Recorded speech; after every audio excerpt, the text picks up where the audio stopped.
When Israel and the UAE normalized relations, it became the first peace agreement between the Jewish state and an Arab state in 26 years.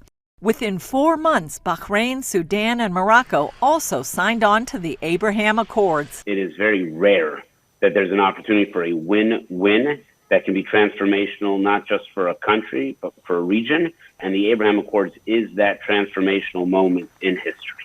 What makes these agreements different is the focus on including business, tourism, education, and research between the countries.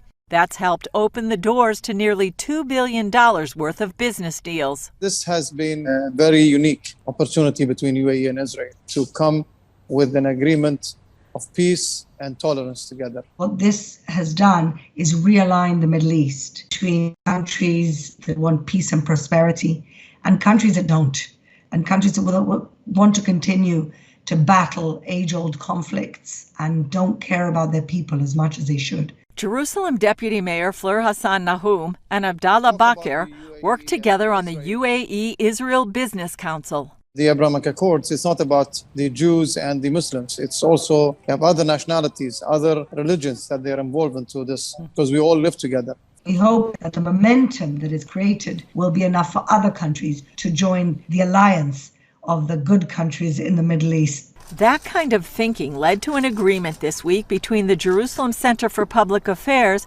and Bahrain's leading research institute. In light of Iran's recent attacks on ships, it aims to build a coalition of Abraham Accords countries and others in the region. When people of similar sentiments in the Middle East work together and expose what they are doing across our region and suggest a different path, we can actually win that war of ideas. When it comes to the Accords, the United States played a major role, including players like Aryeh Lightstone, former advisor to the U.S. ambassador to Israel. There was an artificial line dividing Israel and other nations in the region and beyond, and it just didn't make sense. Lightstone says the U.S. brought allies together, erasing unnatural divides and trying to remove the hurts. Look at the places that are pillars of hope and light for the region. Bahrain, the United Arab Emirates, and obviously the State of Israel. When they can work together, it's going to drive more opportunity for more people in the region. Given the recent leadership changes in the U.S. and Israel, some feared the Accords might not last. The Abraham Accords and peace in general is not a Republican thing.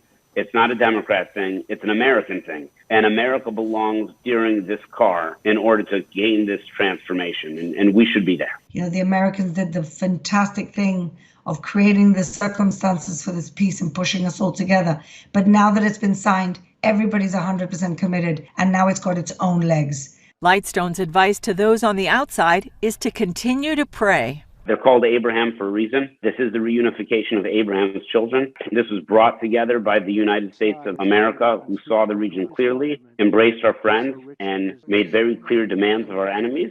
And next time visitors travel to Israel, take a trip to the Gulf states. Simply say, I'm here because you stood with Israel and I stand with you. Julie Stahl, CBN News, Jerusalem.